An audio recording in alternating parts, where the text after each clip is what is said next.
Yo. Go.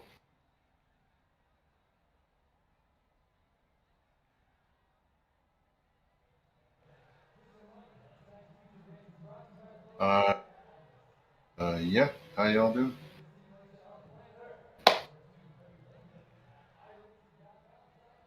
Sore?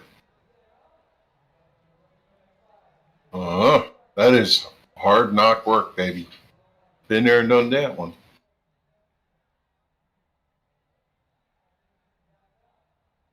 Well, I bet you slept at night too, like a normal human being.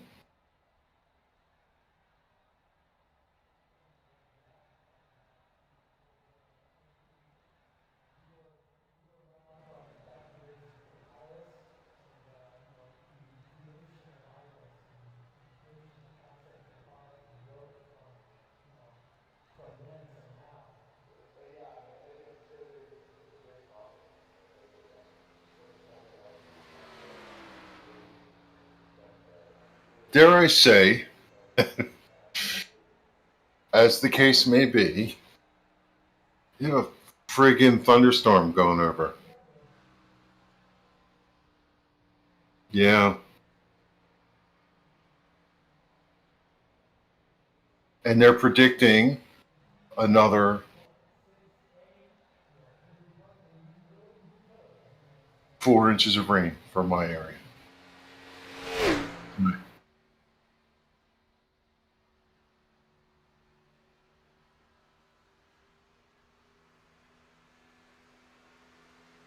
Unbelievable.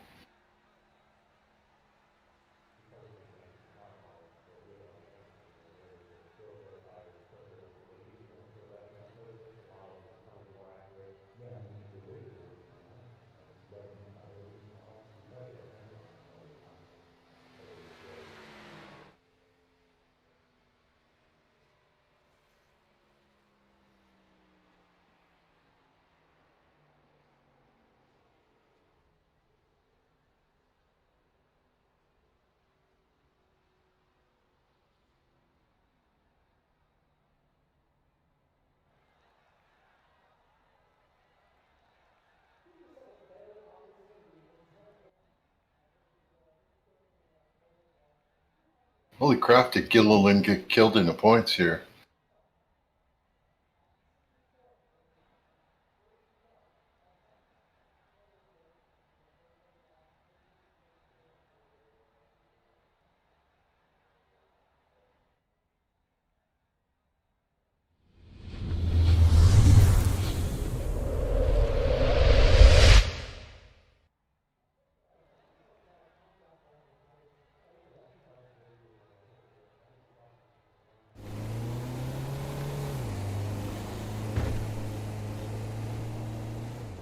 Welcome to Larry's Used Car Dealership. Are you trying to find a vehicle that's right for you?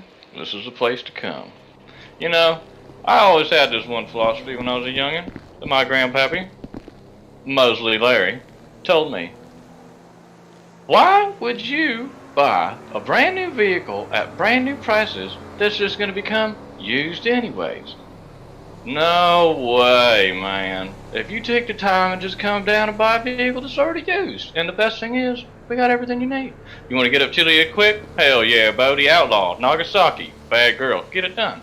You want to be able to get groceries and climb Chile? The freaking Seminole Frontier is what's for you. You just need a work truck, something to get back and forth to the shop, something to get work done, something that can carry. The Vapid Saddler is a puppy that can climb. And you know what? In this day and age, you're going to get robbed.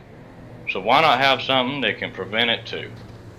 Now, if you're looking for a new used car and you don't have nothing done yet, you come down to Larry's Used Auto, Route 68 at Harmony, or if you don't have time to drive, you can simply call me at 136 713 9579. And don't forget, if you ain't shopping at Larry's, you ain't saving all your dimes.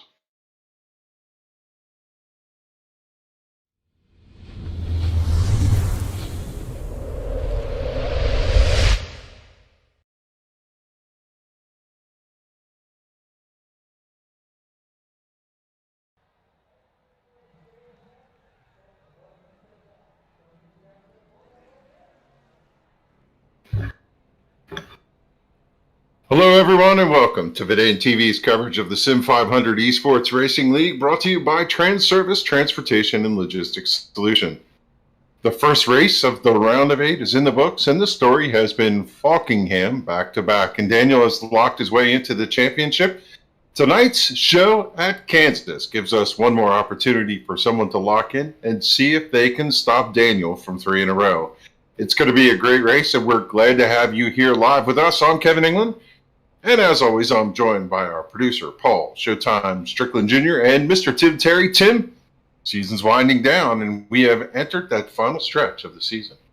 2 races to go before we hit Atlanta, and the points are tight. Obviously, last week, Adam Gill and Trey Edson had issues with their race to kick off the round of 8. And you got guys like Tommy Ryan and Brian Macklin fighting for the final playoff position right now. Tommy Ryan had a really good qualifying effort here this evening as well. We'll roll off in position number 3. So still plenty to get done here this evening and plenty to accomplish as we roll through at Kansas. Yeah, and what can these guys do but stop Daniel Falkingham? He's trying to Larson his way into 3 in a row. And this racetrack, it's an interesting place. A lot of drivers going to be fast here. It's like an aero super speedway, but with a lot of tire wear. And it's going to be a great race to watch, I promise. When I talked to some of these drivers a little bit earlier on, they were talking about the package and how close all these race cars are. And if something does happen, it's likely going to happen and happen big. So we'll see how that all shapes out. See who is a little bit cautious maybe early in the race and gives a little bit more than they're going to take, and see who is around at the end of this 134 lap race here this evening. Yeah, and drivers are going to find that they have a upper groove, a lower groove, a middle groove. They can run wherever they want. A lot of draft here at this racetrack. You can get the suck, if you can, off of the back bumper of somebody in front of you and get a run. And what we saw in a lot of races this week is if you get that run coming down the backstretch, you're going to take that opportunity going into turn 3 to drive in alongside somebody. You're not going to want to waste it. It's going to make for an exciting show. Absolutely, as this field works down the back straight, we're getting ready to come to green. Long race. These guys are going to have to pace themselves a little bit and get to the end of the race. And we had a couple of those drivers last week that kind of stepped on it a little bit early in the race and fell in behind the 8 ball and have themselves a battle to come back up through. We mentioned Adam Gill and Trey Edson. They may have to win themselves in order to get in to the final round for the championship at Atlanta. And for Trey, it means the defending of his championship. But Byron Daly going to lead them to green here, Kevin. Daly sees a pace car pull left, sees the starter pull out that green flag. He's going to give it a wave, and we're going to get underway here at Texas. 134 laps, and we're racing as one car ducks down on the apron. It's the number 11 of Hollifield. He's going to come back in. No incidents there, as they're going to try and go 3 wide here for the lead going into turn 1. And that's not going to work. Pedro Mojica around in front of the field. David Comstock and Tyler Dalton misses it. Oh, one more car getting a little bit of damage here as the yellow flag comes out. And that's all it takes. One small mistake. And Falkingham went 3 wide down into corner number 1. We're going to queue up that Kong beer ball and instant replay momentarily, Kevin, and see what happened. And I think Paul has it queued up here. Paul, didn't want to come to you this early, but what happened?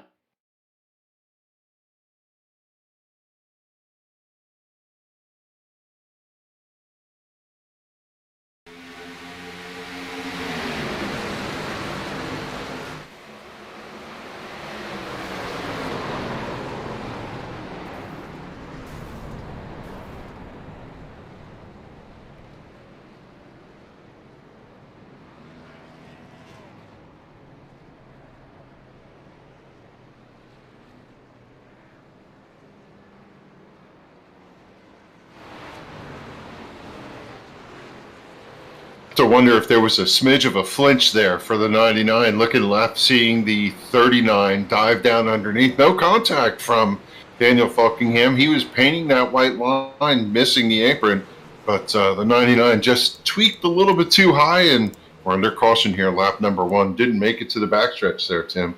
Yeah, I don't know if it's the case of Falkingham putting it 3 wide, Pedro not knowing maybe they were 3 wide, Tommy Ryan kind of stuck in the middle, but it's lap 1, turn 1. The last time that I checked, you cannot win a race on lap 1, turn 1. So maybe these guys have an opportunity now just to kind of reset themselves and kind of think about what is to come. But tough break for Pedro Mojica early in this one, but it's a little too early to be making those moves, one would think, right? Yeah, it sure feels that way, but again, it's just one of those real estate grabs coming in to turn 1, and, well, that's okay. You know, this type of racetrack lends itself to green flag racing, and a little hiccup here in the beginning, but I suspect that we'll do pretty well here tonight to see a lot of green flag runs. I see Timothy Bates went down for some service in the number 6, is going to sit right here behind the pace car. I have to imagine he's going to be able to get the wave around for this, and he's not going to be a factor in this restart. Yeah, being right behind the pace car, one would think. Looking down, 4 sets of tires to use in this race. So 1 on the car, 3 on pit road. So plenty of tires for these guys to use, and plenty of tires to really strategize throughout this race as the field will come by this time. And looks like we are going to remain maybe under caution for one more lap as they work around behind the pace car. Yeah, troubles on that restart for Jeff Hollingsworth in number 97. He dropped back to the 25th position, went in and got some service. We also see Mike Montesi in the number 21 in on pit road. Everybody else kind of steps up there. Tommy Ryan, have to look to see whether he's got any damage. I know that you could run here with just a smidge of damage. It doesn't hurt you too much. Don't want the front of the car damaged, but his car looks pretty clean as you roll around here in that number 99. One observation is we have a issue connecting the video. We're going to get that plug back connected here and be back with you for some green flag racing on the video side. But Adam Gilliland has disconnected from the session, so I'm not sure if he had any damage from that one or not. But Adam Gilliland appears, Kevin, to be done for the evening, and that will put him in a definite must-win next week at Martinsville. Yeah, before we came on air, we were talking about storms rolling through parts of the country. We've got a thunderstorm heading over here in New Jersey, and I'm not sure if maybe that has a little something with what Adam has going on, but that is not, it's interesting. I watched where he started. It did not look like he ran a qualifying time, and if he did, he didn't hustle the car in the typical way that we see him. So maybe his intention was to drop out from the get-go. As we see the 6 roll around, he's going to catch the back of the pack. So the field will get ready to double up and go back to green flag racing. We will have 5 laps completed when we do throw the green flag. Byron Daly, Kevin King, Daniel Falkingham, Kevin Brown, and Brian Macklin scored as your top 5, with Tommy Ryan, Bentley Glazer, Elliot Henderson, and Kyle Turaska, along with Nelson Rivera in your top 10. And mentioned off the top of the show, Brian Macklin came in only 2 points up on Tommy Ryan when it came to the championship 4, trying to lock yourself in when it comes to points. Yes, Josh Parker is a little bit behind them, so that might change that a little bit. But if you're Tommy Ryan and you're concerned about maybe that Brian Macklin number 30, after getting the good qualifying effort, that little issue, that little hop, is now a matter of Macklin ahead of you by 1 spot. So I'm sure that'll change throughout the evening, Kevin, but keep that one in the back of the mind. Yeah, Macklin looking to get a good finish here. All these drivers just trying to cement as many points as they can going into the uncertainty of Martinsville as we're under green one more time. Let's see how turn 1 goes this time. 99 of Tommy Ryan up to the high side. Macklin down below. The 37 of Elliot Henderson is right behind him. Leader has gotten out by himself, but it's 2 by 2 by 2 all the way through the stack, going back to about 15th.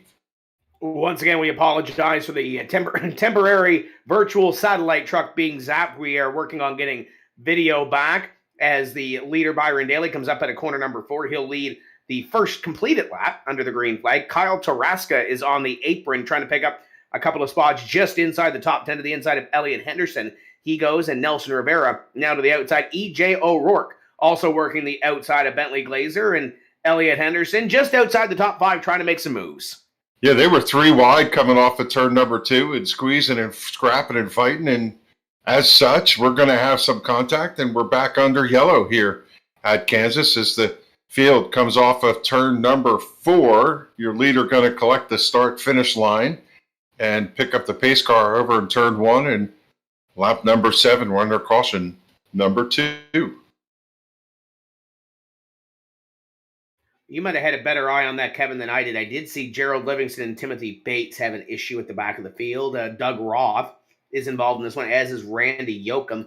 I believe maybe Jeff Ryan might have just missed it, but I believe it started with Doug Roth and Randy Yoakum bringing up the second caution flag of the evening, and Doug just trying to fit into a one of those square peg into round hole situations, and Randy Yoakum coming up the racetrack, clogging that hole just at the last minute as the STP number 43 was in there, and Timothy Bates gets a little bit of damage at the end. Jeff Ryan just plowed into the back of the 43 car on that one. So 3 with heavy damage, and then I believe Livingston and the 6th, or check that, Charles Woods and Timothy Bates having some damage to their race cars as well under the second caution of the evening. Yeah, and I think that's just one of those dynamics of this racetrack where the 43 ran the high line through turns 1 and 2, gathered that momentum, and when you do that, boy, you come off turn 2 like a slingshot. The 8 moved up into the lane, probably did not anticipate how much speed Roth had, and turned across his nose, and then everybody got collected once the 8 ricocheted off the wall. But still, very early in this race, 9 laps complete. You see a whole host of drivers down on pit road in the middle of the pack on back getting service to the race cars. Bobby Wetzel, Richard Beasley, Chad Coleman, one of our championship contenders, down on pit road getting service to his race car. Jimmy Coleman in the 11. Also down on pit road to get service, Joey Gattina coming off of pit road in the 14 car as well. So about a dozen drivers or so in the second half of this field coming down to get service to their race cars before we send them back out under the green flag. Haven't had a whole lot of green flag racing here as of yet, but Kevin, as you mentioned, these drivers know how to put some green flag laps together in this Transervice Cup Series, so we anticipate them to get some rhythm in here and maybe take a deep breath and get some green flag racing under their belts. Yeah, as they say, sometimes the bear eats you. That's the way it goes sometimes. Man, incredible job over there in turn number 2, watching the 11 of Ron Hollifield and also the 54 of Jimmy Coleman. Jimmy Coleman, just incredible presence to pull the car left, not panic, not jam on the brakes, missed the back bumper by just a skosh and drove through that. Anybody else would have probably clipped that. Great job by the number 54 Camaro to miss that, and he's going to continue to run on. No surprise that Jimmy Coleman has the sense of mind to be able to miss that incident over there.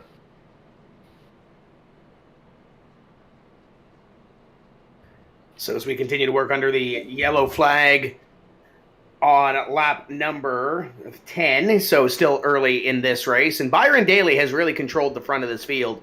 While they were racing back, Kevin King, Daniel Falkingham kind of had it figured out on that restart. Everybody else in behind, trying to find a way to make it happen. Try to get towards the front of the field, and obviously, with not a whole lot of green flag laps, we did see Kyle Turaska, EJ O'Rourke kind of make a couple of evasive moves to get that 3 wide move in, whether inside or outside. So these restarts, regardless if we do get a couple laps in and then we see another caution, these restarts, albeit we've only had 2, have been wild so far.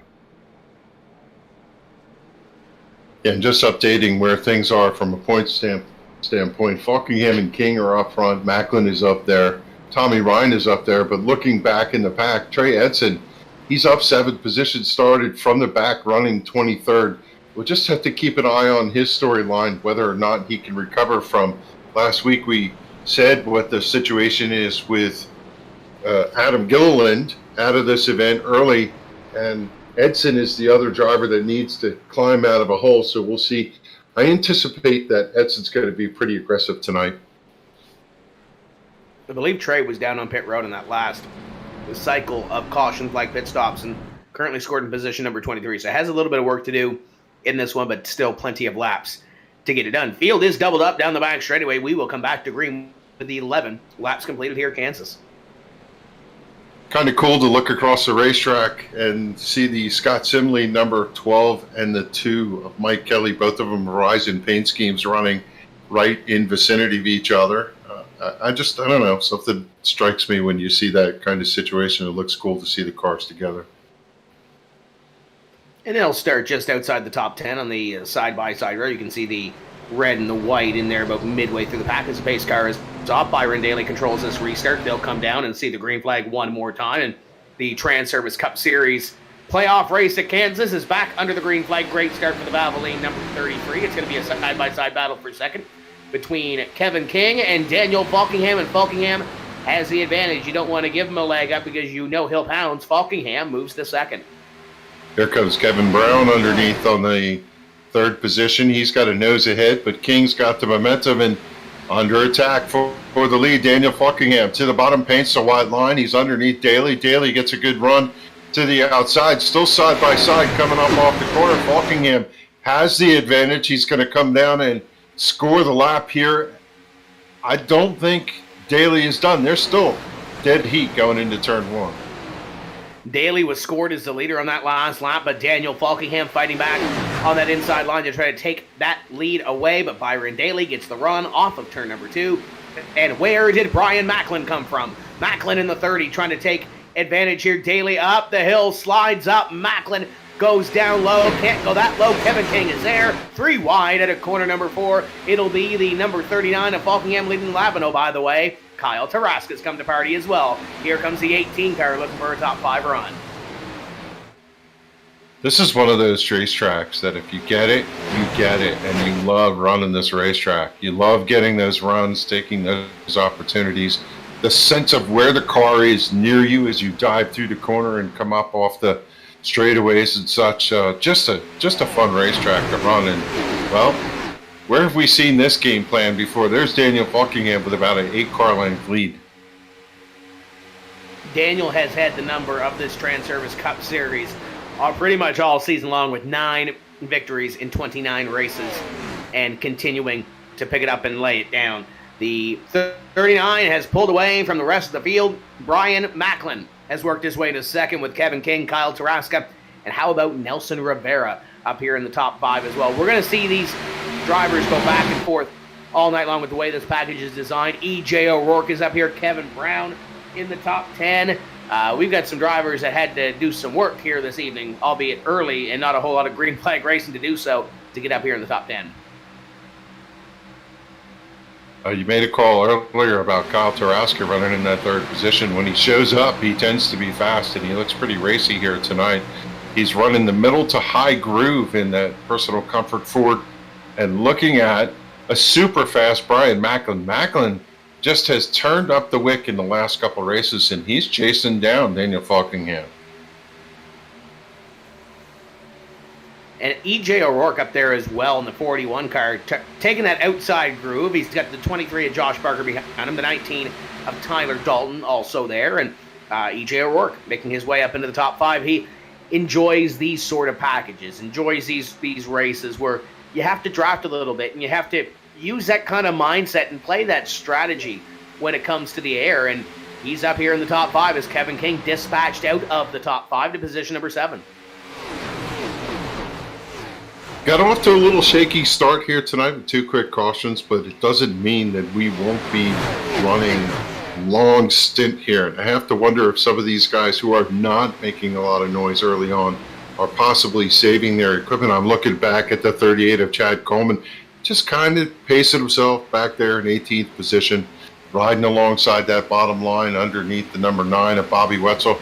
It just taking his time. We think if he had a fast car, he'd be running the thing all the way up in there. We know he's got the speed to do it. Who's on the outside of him? Trey Edson in number 5. 2 drivers that both visited pit road early under the first couple of cautions of the evening, and 2 drivers that we anticipate to be running near the front of the field when it counts here this evening for an opportunity to punch their ticket into the playoffs as the 3 car of Brian comes down into pit road, heavily damaged from the earlier incident that we did have on lap number 11 or so. As the field continues to work around under green, Brian Macklin has found his way to second, Kyle Turaska third, and how about Kevin Brown? Through all the pack, has found his way to 4th with E.J. O'Rourke in 5th. They're side by side for about 6th or 7th. It's been a hit and miss season for Kevin Brown. He's shown flashes of speed at certain racetracks, and tonight, running in the top 5, the car looks pretty stable, pretty fast. Tucked right on the back bumper of Kyle Turaska in that 4th position. Turaska is trying to hunt down the number 30 of Macklin. You see these drivers have moved to the high side. That's a tire conservation move. If you're running that car down low in turns 1 and 2, you've really burned the right front tire off. They'll run right above the dashes in these corners to try and save the car and set it up a little different. They also get good runs up off the corner down the straightaway as they drive down the banking, especially if you watch, say, the 30 of Macklin there drive down to that start-finish line crossover. A lot of different ways to run this racetrack, Tim, and these guys have moved to the high side up in that front pack. And they're all throughout in the middle of the pack, right around where Kevin King and Byron Daly are racing right now, just outside the top 10 or just inside the top 10, depending which way you look at this pack. Josh Parker is currently the 9th place driver. Nelson Rivera is 10th, and then Byron and Kevin 11th and 12th respectively. But this is where the action starts, in the middle of this pack. But the one thing I want to mention, we said Kevin Brown a little bit earlier, EJ O'Rourke, those drivers love these super speedway type races. Obviously this is not a super speedway, but the way the pack, the way the air works, you can kind of liken what we're seeing here to the prowess that you might see at Daytona or Talladega. Kevin Brown was the runner-up, I believe, in the Verdane Super Speedway Series back last winter. The driver that won that is Richard Beasley, and he's, I think he's running 51st right now. He's back in 21st, actually, right now. So he's got some effort to do, but his Braves made the World Series, so he's been having a pretty good weekend so far, regardless of what happens. I think about the comment we hear all the time when we get a chance to talk to Daniel Falkingham. He loves to be out front. He loves clean air. And from Daniel's perspective, he can run the lane that he wants, preserve the tires, keep the pace that he needs. On the other hand, we saw Kevin King up in the top 5. Kevin is known to be cerebral about this. He wants to save his tires in case there's a long run. He kind of backed out a little bit. He's just kind of cruising in the 13th position. I'm surprised to see him, though, hugging the bottom line. And that might be the only place that he can go without being freight trained or being freight trained on that outside to try to get back up into line. Nelson Rivera also stuck on the inside as you watch this battle here, just inside the top 10. But Kevin King can, even if Daniel Falkingham wins, Kevin King can go a long way this evening to locking himself into that final race for the championship at Atlanta. 14 points up, or checked in 6 points up on Josh Parker. Parker right now kind of running right where Kevin King is in position number 10. So still plenty of time to get it done. Is Jeff Ryan going to go one more lap down in that heavily damaged number 3 car? But I know we're talking about points, but if Daniel Falkingham wins this one, he'll go back-to-back in the round of 8, which means there'll be only one more win in your in ticket for those other 7. That would mean 2. We get locked in on championship points going into Atlanta. So there's plenty of scenarios to play out, albeit still over 100 laps to go here this evening. Looking at lap times so far, the fastest car on the racetrack, no surprise, Daniel Falkingham, a 32.19 last time around, although Kyle Turaska just puts up a 32.17 in the same ballpark, but everybody else kind of back in now. 32.17 for Tommy Ryan. Bad news for him, though, running in 15th position. And you look at the top 2 right now, and it might change a little bit as Kyle Turaska trying to get to the inside of Brian Macklin to make things happen, but couldn't do it that last time by. But you got your top 2, and you got your 10th place driver, now 9th place, and Josh Parker as he battles with Byron Daly. Those are the only 3 drivers in the top 10 right now that are playoff drivers. Everybody else either hanging just outside the top 10.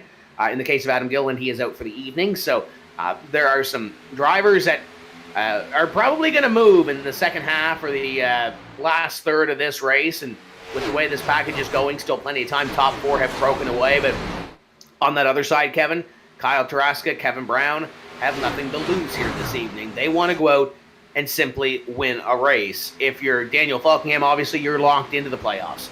That final race, that last championship 4 race. You're Brian Macklin, you can go a long way tonight to solidify yourself in that final 4. So there's 4 drivers up here in the top 4 with 3 essentially different strategies, I think, 30 laps in. Again, give a call to Byron Daly running in the 12th position. We saw him early on leading, and I have to wonder if maybe he ran a little too hard early on. A lot of these drivers will tell you they like to be tender on the tires the first couple laps, and then they'll let them break in and run, and maybe Byron ran some of the goodie off of those Goodyears. And he might be just trying to pace himself too and kind of let this race come towards him. I think that's what everybody around that top 10 mark or so I think is doing right now, as you're right on board with Kyle Turaska looking up at Brian Macklin and Daniel Falkingham. But I think in the middle of the pack, you kind of have to let the race come to you and get out of that 2 and 3 wide sense of urgency. These top 4 right now, they're kind of calm. You look outside or just around the top 10, everybody's kind of on top of each other. So that's kind of where you kind of see it with the pan shot there, that a couple of drivers down to the inside trying to make their moves. Everybody else on the outside just trying to mind their P's and Q's and hope they can get to maybe the first cycle of green flag pit stops here.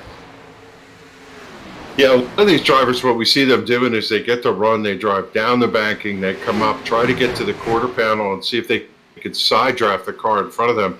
The difficulty with that is if the car is to your outside, you really have to turn the car some in order to make sure you don't go up into that outside lane, and you're going to wear that right front tire out. We see Kevin King now has moved to that top line, and he was down low trying to get those positions, but called his way through some of this.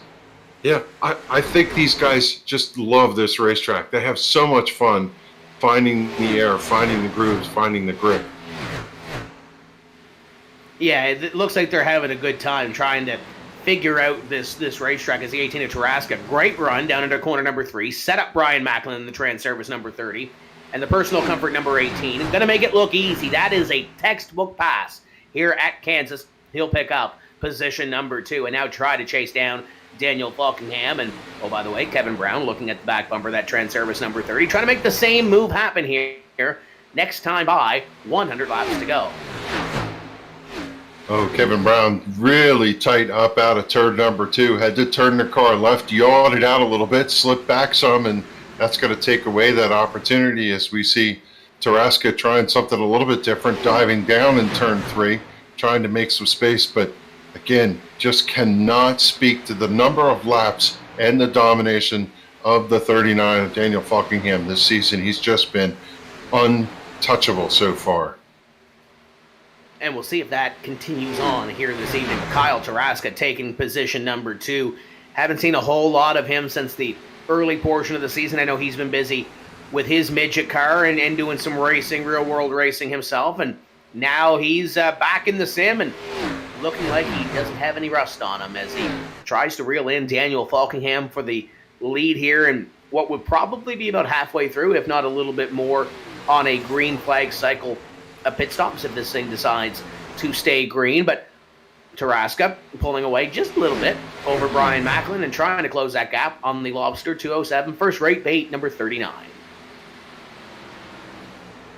Good battle for about the 10th position on back. Tommy Ryan right underneath Glazer is the 19 of Tyler Dalton. Gets his name called for the first time here tonight. He's got the 22 of Rivera side by side with him as they're stacked up here coming out of turn 4 to cross the stripe. Complete lap number 36, start lap number 37 right ahead of them. E.J. O'Rourke just drove out of that crowd. He's holding on to the 9th position. Continuing to work their way through this pack, and you can see the top 9, top 10 or so have got single file, and then that battle for 10th on back. Nelson Rivera, Tommy Ryan, he's had an up and down night. It's been a busy night for him, and only 37 laps into this race, qualified in 3rd, was involved in that first lap incident, went backwards a little bit, and now trying to work his way back up through the pack and trying to get back and re-enter the top 10 as he battles side by side with Nelson Rivera. Bentley Glazer right in behind him. Tyler Dalton a few laps ago was in the top 10. Oh, one sideways, Bentley Glazer up the hill. He saves it as we continue on. That 47 was dead sideways. Yeah, he pitched it out like a sprint car going through there, and that's going to back up Tyler Dalton. Scott Simley, you got Mike Montesi working the bottom right there behind him. And the on-site gas systems, number 21, trying to move that. Camaro Ford currently holding down the 17th position. He's going to get a little nudge behind him by Trey Edson in the 5. And here comes Wetzel diving down low. And, we say this over and over again. Sometimes the best racing is that racing in the pack. Oh, these guys are elbows up back here. Yeah, it's starting to get a little bit racy back here. Just on the other half of the top 10, you see Trey Edson working to the inside. Richard Beasley back here as well. You got Ron Holyfield. You got 21. They are getting busy. Mike Montesi trying to pick up a position on the 5. There's some drivers here that are elbows up trying to get this thing done. Bobby Wetzel was on pit road, I believe, under our first caution to get service to his race car, the Raging Cajun, number 9, trying to pick up a couple of more positions, solidify himself in the top 20. Glenn Campbell in the Transervice number 44 as Richard Beasley works to the inside. These guys are having fun, but they're riding on that edge of out of control. There's been a couple of cars here that have had it pitch sideways. Go back up front to 1 and 2.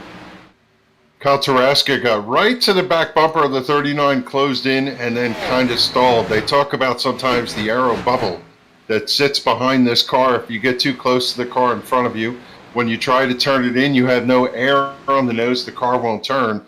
Turaska looks like he got to that section. He closed up on the 39, looked like he was going to get the chase. Now you have to wonder whether at one point he's going to turn that car down and see if he can get some air on the nose and execute a pass, take over the lead. And there goes that 18 of Turaska, trying to set up the 39 of Falkingham the same way he did to Brian Macklin, but just not going to have the run this time out of corner number 2 to really make it happen. He's going to have to get that run, suck right up to the back, and hope that dirty air and that bubble doesn't affect him, and get to the inside. Now, Brian Macklin, being kind of satellite teammates with Aftermath, that might have helped him a little bit kind of complete that pass. He's not going to have that same luxury with Daniel Falkingham to kind of talk and communicate with him. Unless he does it in the open chat, and usually that doesn't happen. So we'll see what transpires here, and see if Daniel Falkingham lets Kyle Turaska have the lead, or if Kyle Turaska's got to earn it here and make it out. Still early in this race, so lap number 43. Again, he dives down low in turns 3 and 4. Turaska comes up the racetrack. He gets to that back bumper of the 39. Not able to make the pass, but just testing the different lanes. And I'm going to play a little bit of blues music here in homage to the King. Riding with the King, Kevin King. Saved those tires, now turned up the wick a little bit. He just slightly, slowly picked his way through all those guys, running a little bit off, but in that 5th position, he's closing down on these lead 4, and they're getting smaller in his windshield. Yeah, as they work at a corner number 444. Laps completed here this evening in this Transervice Cup Series playoff race at Kansas. Daniel Falkingham continues to lead, but Kyle Turaska trying to make everything happen to take it away from him. Brian Macklin, Kevin Brown, Kevin King, back up in the top 5 with Mike Kelly, Josh Parker, Byron Daly, Tommy Ryan, and Elliot Henderson scored as your top 10 as we continue to work a little bit closer towards what would be green flag pit stops here this evening as Turaska tries to continue to make a move down to the inside, just to no avail. You can see each time he comes out of turn number 4, though, he's a little bit closer to that bumper cover as he comes off the corner. He is making some gains down there with that move. One of these times he's going to come up alongside, be able to dump air on the spoiler, and see if he can get that car sorted out. As I'll tell you, he's just working that low groove, doing really well with it. This time, let's see if he does low. Nope, he's going to stay up in that high groove. Following the tracks, the 30 of Macklin goes down low to get some air on the front, as we think they can run somewhere around 60 laps, and we went under caution at lap 7, so if they ducked in for fuel, some of these guys are going to go a little bit further than your leader, who's not made a pit stop yet. Yeah, we'll see if that all transpires, see how that goes through here this evening. And some of those drivers are going to be able to go an extra 11, 12, 14 laps. But do you really want to, especially if you are a Tommy Ryan, or if you're a Bobby Wetzel, or if you're Chad Coleman, a Trey Edson, you may have come down already, might have put fuel in that race car, and just trying to see what the other competitors do and see if they kind of force your hand at all here as you ride on board with Kevin King, looking up at the two duos in front of him. Battling for position is Kyle Turaska, chases down Daniel Falkingham, and Kevin Brown keeping Brian Macklin honest in position number 3. Now you look at someone like Chad Coleman, who's running back there in the 19th position. He pitted lap number 8, presumably topped off, so he could go at least 8 more laps than Daniel Falkingham. We get to the green flag runs, and the other drivers go in and take service, and then a yellow comes out. It could shift things, so woulda, coulda, shoulda, maybe, but we'll see whether some of those dynamics play out in this race. What we said on the outset after 2 quick cautions is this is a racetrack that can lead itself to green flag runs, and I think we're going to see some green flag pit stops in a little while. Yeah, we're getting a little bit closer towards that mark where these drivers will have to come down onto pit road. Glenn Campbell beginning to make his way towards the front of the field. He's got the number 97 working to the inside as well, and behind him, Doy Woods. We haven't mentioned Doy Woods' name all night long, but the 07 beginning to work his way up a little bit closer towards the front of the field. This is a battle for what is 19th and 20th on back between the 44, the 38, and the rest of this running order. So drivers coming and going. E.J. O'Rourke was up there in the top 5 earlier in this race, and he's struggling to stay in the top 20 right now. Is the battle in behind him about to gobble him up. There's some drivers that have been on the move, and some of them the wrong way. Mike Montesi, Richard Beasley moving forward as E.J. O'Rourke struggling 3 wide, and the 41 is going to be dispatched outside of the top 20. Thank you, sir. Have a nice day. They're going to zoom left and right of him and just groove on past as Bobby Wetzel way up in that high line. He caught the right rear of the wall last time, and he's going to do it again. Wiggles the car, swings it back, slaps it off the fence, and just keeps the hammer down.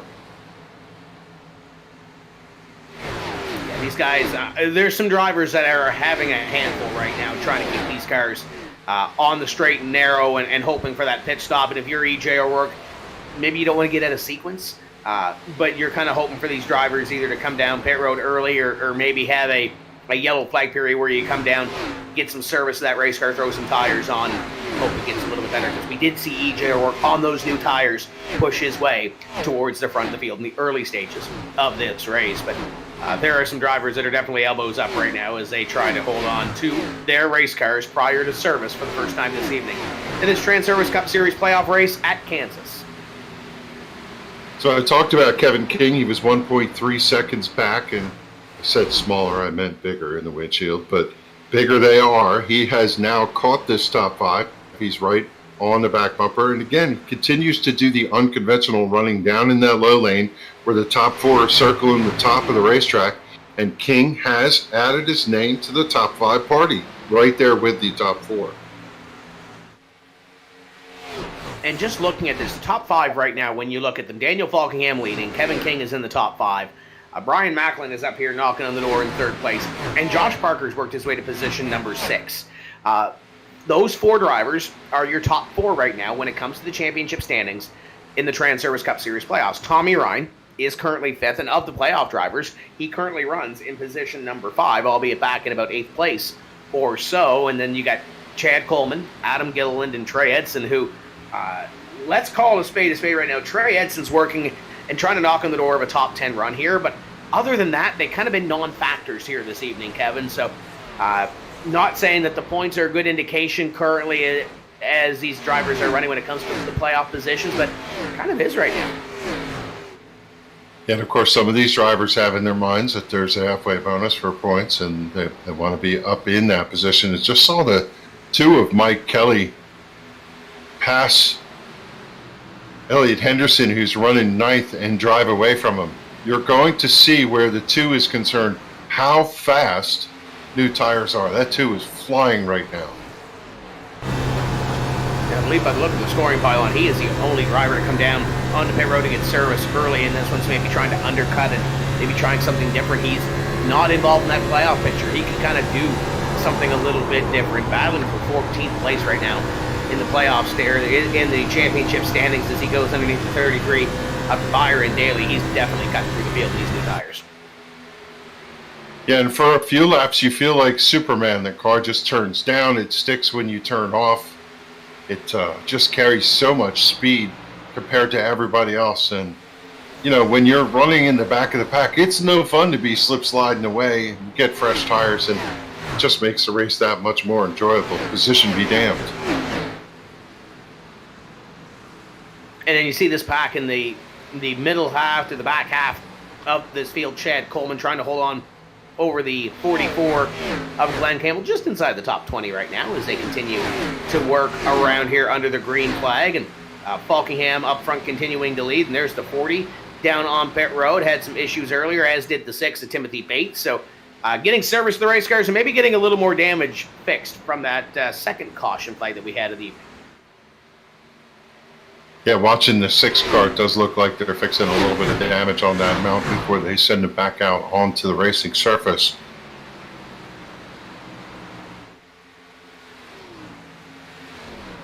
Todd Ride running in 16th right now, has open racetrack, and he's running some pretty good lap times in that number 10.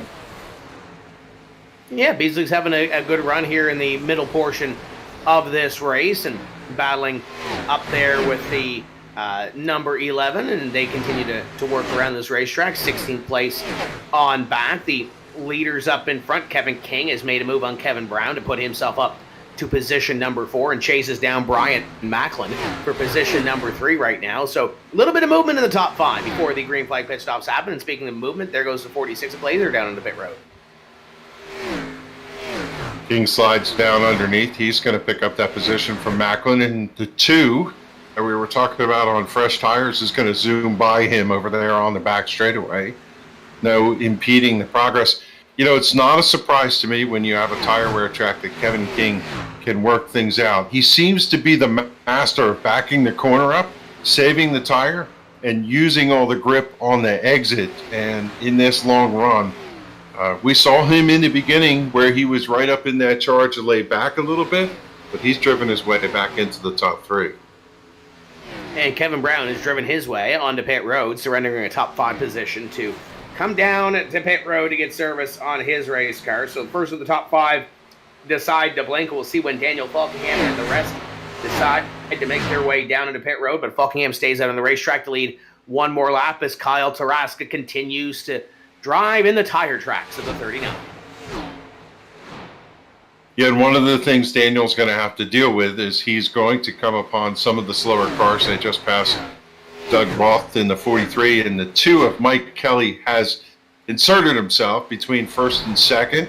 He's got enough speed, drives down underneath Daniel Falkingham, and out of turn number 4, if he holds the car low, he's just going to streak away and take over the lead.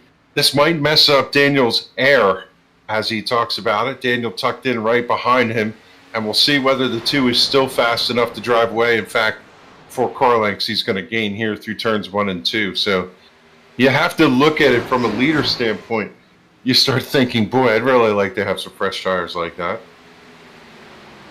You're starting to get to that point, but you really need to try and strategize as well. We're at lap 63. We're shy of the halfway point. Can you push it to lap 70 or so and make this a one-stop race? Are we going to see some cautions? When do they fall on the racetrack? So you've kind of got to play that little bit too and try to figure out where you think your strategy is going to lay the best compared to Kyle Turaska, Kevin King, Brian Macklin, and the rest if you are the driver of the 39. And Brian Macklin has fallen off the pace significantly of these top 3, so maybe that might be the indication that Brian Macklin might think about coming down to pit road sooner rather than later.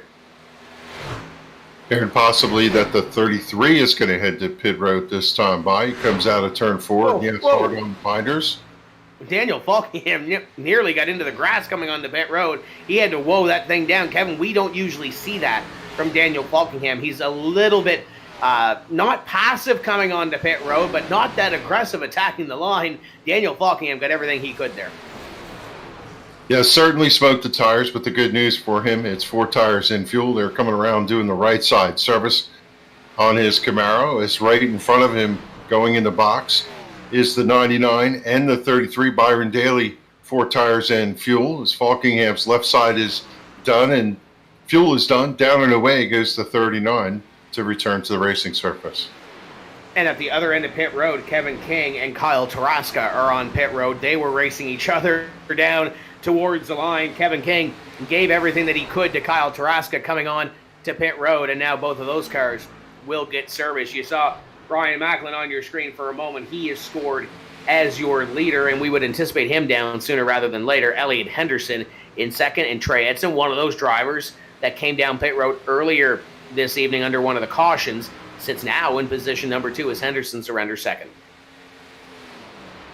Yeah, now these drivers have to be really, really careful. In the context that faster drivers have to find their way around, not lose speed around slower drivers, and also not make contact with them.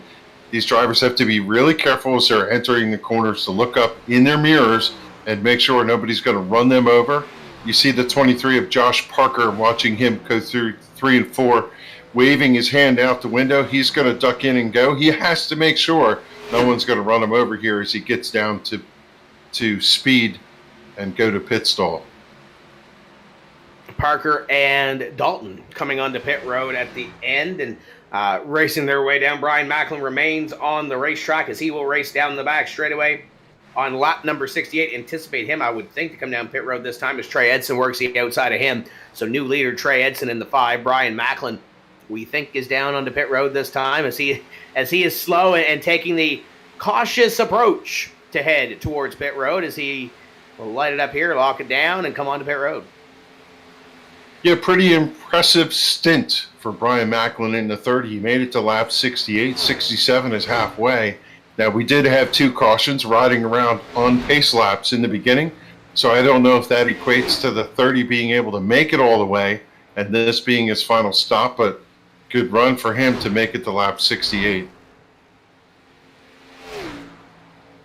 Absolutely trying to push everything that he can. Richard Beasley, another one of those drivers that was on pit road earlier. Chad Coleman, Bobby Wetzel, Randy Yoakum, and then Mike Kelly obviously was on pit road under green. But the top 5 were on pit road a little bit earlier, so they should be able to go, Kevin, maybe another 10 to 12, 13-ish laps than the rest of the field. So that'll put them well past halfway in this race if they saved enough. Realistically, maybe might be able to make it on one pit stop in this race if it was to stay green, but with the way these tires are cutting through the field, I don't know if you really want to go one. See the 38 ducking in. He's going to go to service as it continues to be Trey Edson leading Beasley, Chad Coleman, Bobby Wetzel, and Mike Kelly right now as Falkingham, who led almost all the laps through the beginning, running 7th right now, 26 laps behind your leader. 26 seconds behind your leader. And that's going to change here as Richard Beasley comes onto pit road. Chad Coleman's come onto pit road, and I believe Trey's coming down this time by. So just past the halfway point in this Transervice Cup Series race at Kansas. Trey Edson comes down to pit road. Bobby Wetzel would stay out on the racetrack this time if he can and inherit the lead. So the Ragin' Cajun number 9 will hop to the top of the board. So out front, gonna improve his stats of laps led on the season. He's gonna at least get 1 here. And down the back straightaway, you can see Bobby Wetzel trying to position himself to come down onto pit road, but he had to get by some of those what would be lap down cars or net leaders, and he's going to come down and bring that Ragin' Cajun SIM500 number 9 down to the attention of his crew, and that'll hand the lead back over to Kevin Brown in the number 93 car as he made the move on Mike Kelly, and here comes Daniel Falkingham trying to get up to the 93. The 93 of Kevin Brown pitted a couple laps before Daniel Falkingham, hence the track position, but Daniel Falkingham is coming. So pit stops have concluded. Green flag cycle. We work lap number 73 in the second half of this round of 8 playoff race in Kansas. Yeah, so this makes me put a note in the notebook for Bobby Wetzel on the number 9. If he paces himself the rest of the way and this does go green, I believe he's going to have enough fuel to get to the finish. We could see a surprise gas mileage win here tonight for someone like that. But out front, it's going to be Kevin Brown and Daniel Falkingham looking to... how did Kevin Brown get there? That's the question I have. I just didn't pick that up. Kevin pitted a couple laps before Daniel Falkingham did, hence the newer tires, hence the track position that Kevin Brown would have on Daniel Falkingham. But now Falkingham, with the newer tires, able to get out in front of the 93. And we'll see what happens, because Kevin Brown was in that top 5 little pack before green flag pit stops decided to happen. So we'll see how much he loses off the back of Falkingham. Mike Kelly in third, Kevin King, Bentley Glazer, your top 5, the 47 and the 2, along with the 93. Obviously, the 2 came down about a dozen laps before everybody else did, but those drivers came down pit road a little bit earlier compared to Kevin King, Kyle Turaska, Byron Daly, a few of those others that were hanging around the top 5. So if you're the rest of this field and you see Daniel Falkingham out front once again, you just have to wonder how demoralizing it is to see him drive away at this racetrack.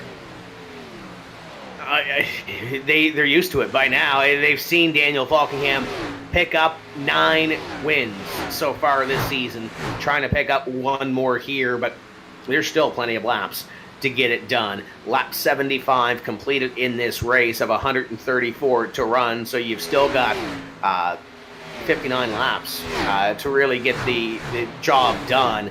But if you're Daniel Falkingham, got to continue to do what you're doing, is 1 more car visits pit road, and this has this green flag feel to it. Now we see who really has what they have, minus a couple of these drivers trying to pick their way through the pack that might have a little bit of fresher tires, as Richard Beasley evasive move on the 44, Glenn Campbell. And we watch how things shake out. Falkingham out front, leading Kevin Brown by 1 second, 2.8 seconds back to Kevin King. Mike Kelly, who had the freshest tires, you have to believe that car is going to fall off the pace in time, but 3.8 seconds back. And Kyle Turaska, who was shadowing Falkingham all the way through, 5.4 seconds back. Not a good pit exchange for the number 18 here tonight. Yeah, no, not at all. At least early, the early return showing that Kyle Turaska sitting in position number 5 has some work to do. He should be able to get up to Mike Kelly, though, in the number 2 and make a move on that number 2 car for position number 4, but then they get a little bit tougher as you work a little bit closer towards the front of the field. But Kevin King making some time up on those top 2 as it continues to shrink the gap between himself and Daniel Falkingham. So to recap where we've been in this race, Byron Daly led us to the green flag, led 14 laps. Daniel Falkingham jumped out front. 52 laps he led. Then Macklin, Edson, Brown took turns leading during the pit stop cycle. And as we run lap number 79, it's Falkingham back out front again one more time. He's got a 2.2 second lead over second place Kevin Brown. Kevin King, 2.6 seconds back. Now he's going to take over that second position. And I have to believe that Kevin is the one that wants to break this streak. He does not want to allow Daniel to get 3 in a row.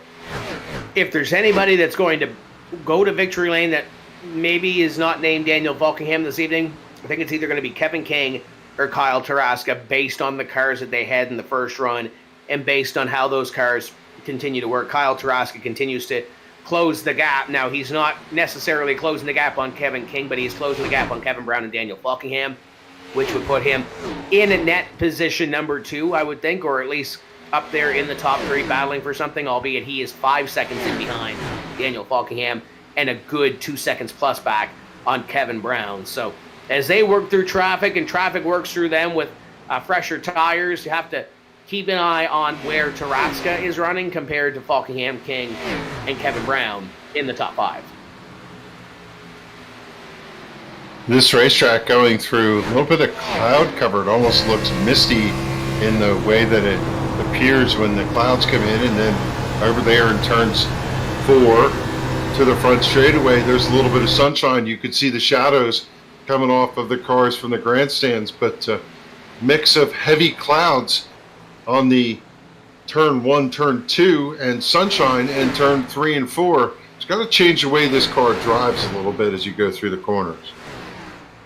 And looking at the in-sim time, it is almost 6 o'clock, 6 p.m. in-sim time. So unless something drastically happens and we're here for another hour and a half, which I hope we're not going to see darkness, or we're not going to see the sunset per se. But this track is going to go through a slight transition point as you watch Kevin King pull away from Bobby Wetzel and those in behind as Wetzel tries to get up here on those new tires. But this racetrack is going to go through that little bit of a transition, Kevin, not necessarily a huge transition. but it's going to get a little bit closer to darkness as we wrap up this race in sim. Yeah, and as we're talking through that, the clouds moved off and we hit a patch of sunshine. So we're back to the bright and shiny race cars with long shadows coming through here as King down the middle of the backstretch turns into turn number 3. He's running that high line right above those white dashes, the seam in the racetrack. He gets a good run through turn number 4, going to let the car drift up to the fence, turn down. You see a lot of these drivers going down to the apron. They'll cross at the start-finish line. They'll wait till they get down toward turn number 1. The car gets really upset if you come up a little bit earlier, and he's just trying to do all he can to keep that speed up and see if he can chase the 39 down. He's got him in his sights, not out of the question as to whether he can run him down or not. It's a matter of when these tires really plateau. You're right, I'm over with a couple of these drivers. There's a 47 Bentley Glazer running in position number 6, but it's a matter of where the tires plateau for Kevin King. He continues to gain a few hundredths to a tenth a lap on Daniel Falkingham. At that stage, even if it's a tenth a lap, you'd still be 23, 25, 26 laps, depending on what you gain per lap to get to Daniel Falkingham. Then that includes the tires falling off. That's the air bubble if you get to the back bumper to 39. That's battling traffic. Right now, Falkingham seems to have the upper hand. I would assume these drivers would have one more pit stop to complete as Falkingham kind of rides in traffic a little bit here. But Kevin's gaining a couple of hundredths to a tenth a lap. In theory, that's enough to get there, but if one more... There's all kinds of factors that are going to change this. There's a couple other interesting dynamics going on here. The 9 of Bobby Wetzel, who pitted a little bit later, is right on the back bumper of Kevin King. And that's going to help kind of propel him as he goes down and hits that bubble. He's pushing the car forward. For Falkingham, he's running in a 3-pack. He's got Joey Jatina, who he just passed to put 1 lap down or 2 laps down. And he's riding behind Ron Hollefauer. I could assume that he could drive past Holyfield if he needs to. But he appears to be riding in his tire track. Maybe he's doing a little fuel conservation here? He might be doing a little bit of fuel conservation. I don't know if he can save enough, though, to get to the end of the race if this thing does decide to stay green. But we've seen some weird things happen here in this Transervice Cup Series. But it wouldn't put it past me if Daniel Falkingham is there trying to conserve a little bit of fuel. Kyle Turaska was flying a little bit earlier on. He's kind of letting this race come towards him. He's kind of lost a little bit of the speed compared to Daniel Falkingham and Kevin King, but he is closing in on Kevin Brown for that final podium position as we work forward closer towards that lap 100 mark. 89 laps will be completed this time by, but Kevin King is starting to close a little bit quicker on Daniel Falkingham, so maybe Falkingham has let off the fuel a little bit, maybe trying to save a little bit. Can't forget the number 9 of Bobby Wetzel. Yes, he's 1 lap down. He's the first car 1 lap down. You have to wonder whether he wants a caution to get the free pass or whether he feels that he's in the catbird seat, given he's the last one that pitted and probably has enough fuel to run this thing to the finish. Pacing himself sitting right there, you have to imagine that if the 39 and the 29 went to pit road and got their service, the 9 would circle the racetrack, given his proximity, and come out ahead of them, but not with fresh tires. But who knows? Woulda, coulda, shoulda. Like we said earlier, you have no idea whether this strategy is going to play out for him. Oh, if I'm Bobby Wetzel, I've already got the bed made for me. I just have to lay in it now and hope everybody else around me decides to sleep well with their strategy as the 39 of Daniel Falkingham continues to lead. This is the battle on your screen for the 3rd place position as Kevin Brown falling into the clutches of the personal comfort Chick-fil-A number 18 of Kyle Tarrasco. And this is about 4 seconds or so behind your leader, Daniel Falkingham. But Kyle Turaska looking to pick up 3rd and trying to set up Kevin Brown down the front straightaway. Yeah, and the dynamic for Kevin King, he was running a high line in turns 1 and 2 last time, got behind the 44 of Campbell and slowed him up a little bit, and that put the 9 of Wetzel around him. So now Wetzel is in front towing Kevin King up to the 39. And now the 29 of Kevin King trying to make it happen. Still got a couple laps, though, to make this thing all happen as the 93 slides underneath the 44 of Glenn Campbell and trying to play a little bit of offense, get by the lap car and play the defense and keep that 18 car right behind you. And here comes Kyle Turaska. Turaska makes the move, got that run down the straightaway. Can he complete the pass, though, in the middle of 1 and 2? Set it up a little bit late going down into corner number 1 and will not be able to complete the pass this lap. He's going to drive down low and try it one more time as he slicks down underneath. Brown to the high side, should have a good run up out of the corner. He's going to shut the door, though, give the 18 the position is, well, let's go back up to our leader. He was following Ron Hollifield. He got down underneath Ron, drove around him, and pulled up in front of him, and now Hollifield is doing the same thing. We saw Wetzel. He's following the 39, pushing him down the back straightaway. So there's Falkingham on your screen. You'll see Kevin King about 6 cars or 5 cars back in that bright orange number 29. So he's got to about a second and a half or so, and it's kind of stalled out a little bit.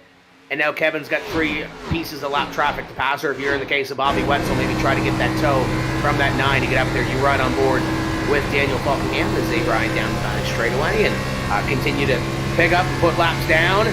Lap number 95 being worked on the board, so 40 laps remaining in this playoff race from Kansas.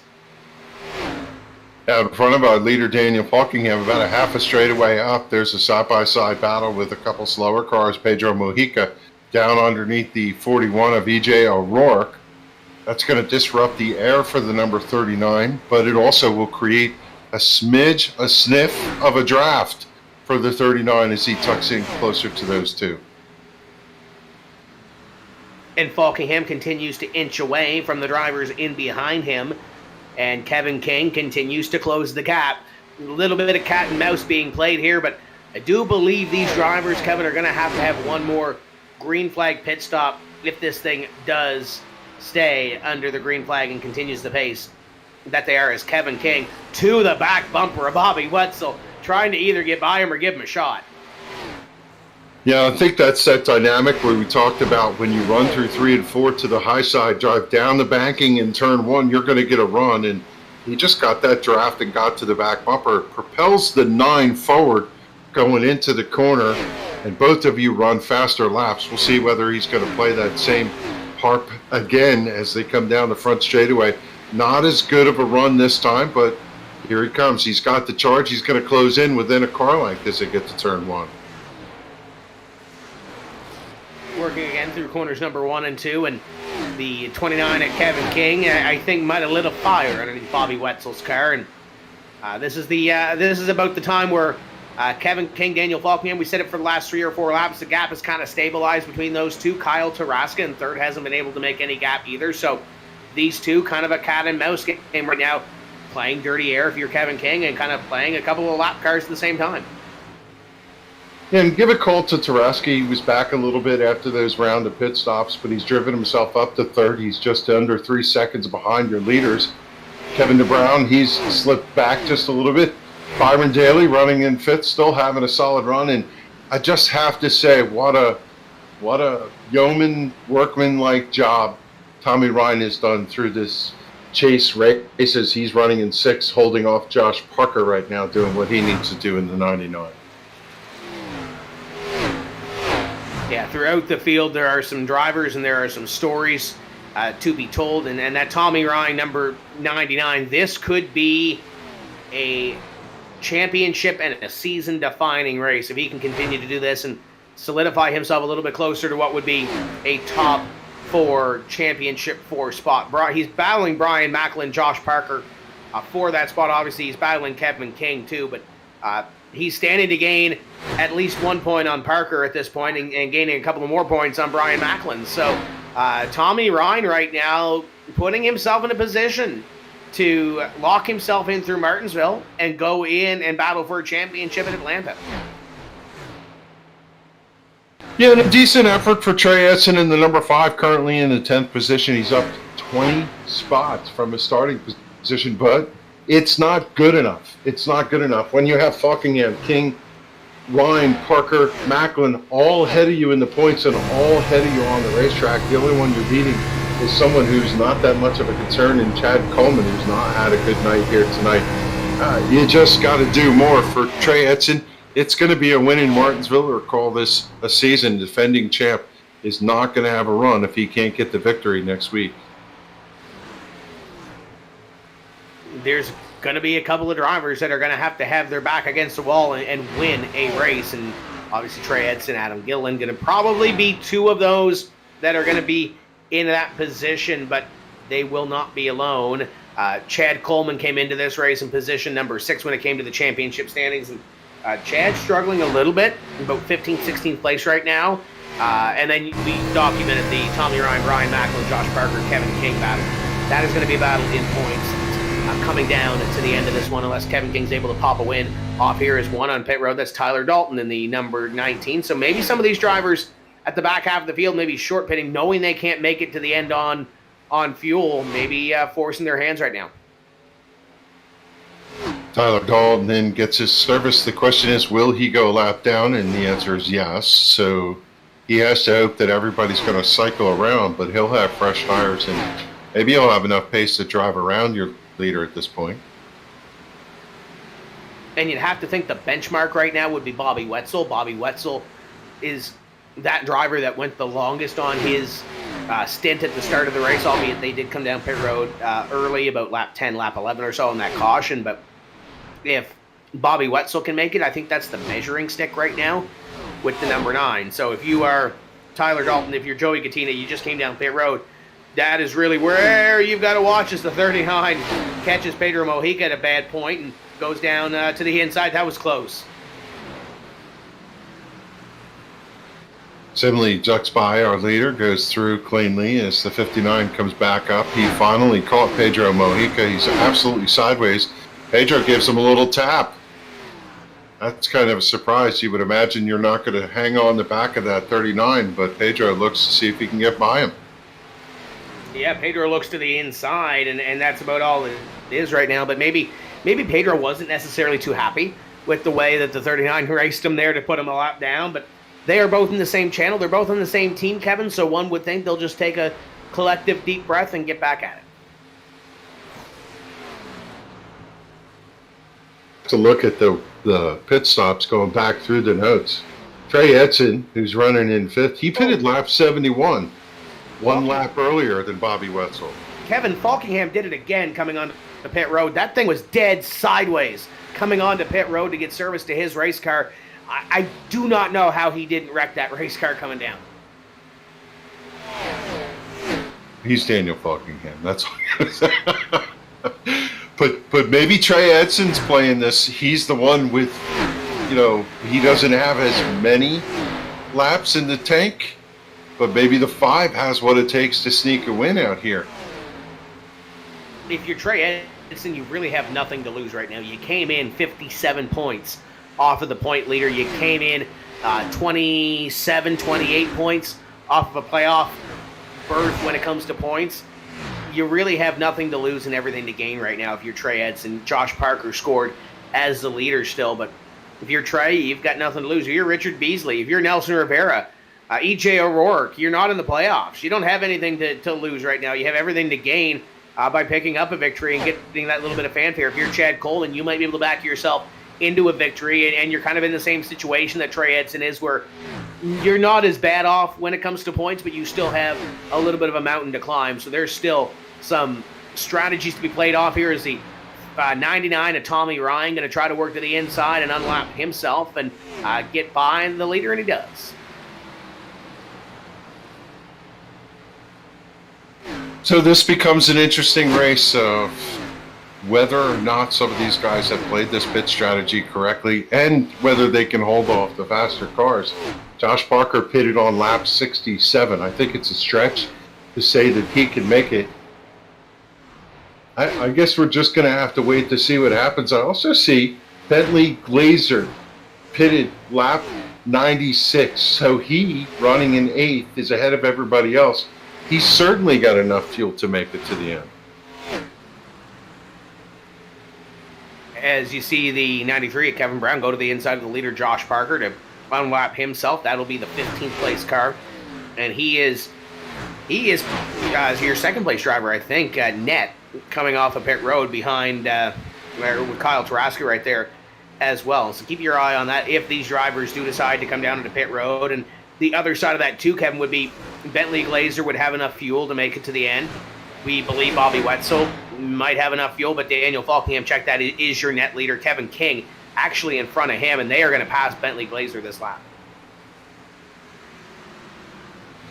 So now all eyes on the number 23 and the number 5. Josh Parker stays out on the racetrack, comes out through turn number 4, complete lap number 111, now working lap 112. Does he have enough fuel to make it to the finish, and does he have enough pace to keep ahead of those drivers who have pitted for fresh tires? The problem he's going to have right now is with Kevin King and the undercut, it's 20 seconds back to Kevin King. Daniel Falkingham in behind him by a second. So you've got two battles on this racetrack right now. You've got the battle between Kevin King and Daniel Falkingham for what would be the net lead of the drivers that came down pit road. And oh, by the way, they're closing in about a second lap or so, if not more, on Josh Parker, Trey Edson, and the rest of the field out in front of them. So they are racing to get back to the lead, but they are also racing themselves for that track position to have the lead. So that Kevin King, Daniel Falkingham battle is probably the most intriguing on the racetrack right now. Yeah, the pace they have will put them right with our leaders should this run green all the way to the finish. So we have absolutely no idea how this is going to work out. So we'll just have to keep an eye on it. I have to believe that King and Falkingham, the two of them, will have enough pace to catch these guys. It's about a second a lap that they are catching. It's just a matter of when these tires kind of plateau and kind of fall off a little bit. The 29 of Kevin King, the 39 of Daniel Falkingham. Falkingham has closed the gap in on Kevin King. So, how wide does Kevin King make the race car? He's loose down to the inside line. Falkingham going to rim ride to the outside and not make the move right there, but he might have enough steam to get him down the back straightaway here. 39 flashes and O's to the inside, and he'll take the 39 to the bottom. He'll take the 39 up in front and to the what would be net lead on the 29 of Kevin King. Little sideways at a corner number 4. King is going to have the advantage to get back at him, but that might be all it is. To the inside, he's going to put that fender there. What a great battle. Side by side for what is position number 6. Going to be 5th because here comes Chad Coleman. Going to use him as a pick maybe. It's going to get tight here at a 2. Yeah, Falkingham has no choice but to lift the 38 wiggles. Maybe even touch the side of Kevin King as they go into turn 3. King going to slide back up, block the run. I expect Falkingham is going to cut down. The two of them racing like it's the last lap. Again, side by side at the line. This time, King is going to watch Falkingham go down to the grass to make that pass, and he's going to pick up that position. Falkingham, good run through turns 1 and 2. And that might be it for Kevin King. The 29 going to have to try to get back up on the wheel, but with that undercut on pit road, Falkingham has a little bit of a fresher tires on the race car compared to Kevin King. And now he's going to track down the drivers in front of him. They have gained more than a second per lap here in the last little bit. And now it's just over 13 seconds between himself and Josh Parker as they work down the final 18 laps of this Transervice Cup Series race. To give a sense of how far Parker is in front of these guys, Parker rolls through turns 3 and 4 right now, and he comes down to the white line, crosses over, and he's at the stripe right now. If you think about where the 39 was in comparison, he's on the turn entry into turn number 3. So that's how much of a distance Falkingham has to make up if the 23 can make it to the finish. And Trey Edson currently in position number 2. You'd have to believe he is trying to balance. As you see the lap times on your screen, you can see how quick Falkingham and King are, and even Kyle Turaska compared to those few in front. So it's going to be a fight to figure out where they are going to finish. But if you're Trey Edson, you're just as fast as Josh Parker, albeit you got a little bit of distance to catch him. The problem is obviously Josh Parker is trying to win a race to lock himself into the championship for, but Trey Edson is too. Trey Edson has his back against the wall when it comes to points. Josh Parker can get a top 10 run here, still kind of be safe when it comes to racing into the playoffs coming into next week at Martinsville. So you got two drivers with their shot, their golden ticket ahead of them. A, they got to keep ahead of Daniel Falkingham, and B, they got to win this race. Anything can happen. The 23 could run out of gas, and the 5 could pick up the win here. And even if those two make it to the finish and Buckingham and King catch them, they're looking at the potential for a top 5 finish. And for Trey Edson, who was, as we said earlier, behind everybody else, a good finish is a good finish. Top 5, he could leave Kansas with a little bit of a point cushion, and somebody can have trouble in Martinsville, and that could spell the difference as to whether he moves on or not to the finale. Absolutely, it could. There's a lot to be gained here and a lot to be lost for some of these drivers if they do make the wrong move, as the 97 of Hollingsworth goes to the outside of Trey Edson. That's not a battle for position. And in behind, it looks like that might be Simley trying to catch the 5 of Trey Edson. The gap has been status quo between Parker and Trey, about 2.5 seconds or so the last few laps. Richard Beasley has lost a little bit of time, and actually he's battling with Nelson Rivera right now for position number 3 as we close down to 13 laps to go in this race. How about this play for Richard Beasley? This race was an also ran for him in the first half. The second half, he's running in the top 5, played a little bit of strategy, and finds himself in 3rd position with a handful of laps to go. Might sneak himself out a nice top 5 finish tonight. Yeah, Richard Beasley trying to hold on to what would be a top 5 effort right now in this race as he battles with Nelson Rivera right in behind him, a couple of lengths in behind, and trying to hold on. And oh, by the way, Daniel Falkingham has just passed Nelson Rivera, and he's working on Richard Beasley for position number 3. Buckingham goes across the stripe. He's to the right rear quarter panel of the number 10. 10's not going to put up that much of a fight. Beasley down on the low line. Buckingham up on those white dashes, rolls out of turn number 2 to the back straightaway. He's got quite a bit of a distance now over Kevin King, has shed him pretty much. Been running a second, almost 2 seconds a lap faster. One thing about Buckingham, his lap pit time was 106 to 104 for King, and well, it doesn't look like it would be that way, but 2 laps, fresher tires, that might make a difference. But it's now a 5-second gap still for Daniel Falkingham, and a little bit less to catch Trey Edson. And if Trey gives him any sort of grief whatsoever, and we've seen before where Daniel Falkingham has had some issues, I believe, in the past with Trey Edson. So one more coming down onto pit road, and that's Pedro Mojica, the 58. But if you're Daniel Falkingham, you've got to get past Trey Edson efficiently in these last 10 laps. Your tires are starting to plateau compared to where Josh Parker's was. As long as Josh Parker can hold this thing under green and hold it somewhat under power, the 23 car might end up winning this race if Trey Edson gives any sort of trouble to Daniel Falkingham. Yeah, Edson right now is a full straightaway ahead of Daniel Falkingham. Falkingham, his lap time 32.22. Trey Edson at 32.78. So Edson has enough pace right now, enough speed to possibly be able to stay out in front of Falkingham, and he's just hoping that the 23 is going to run out of gas.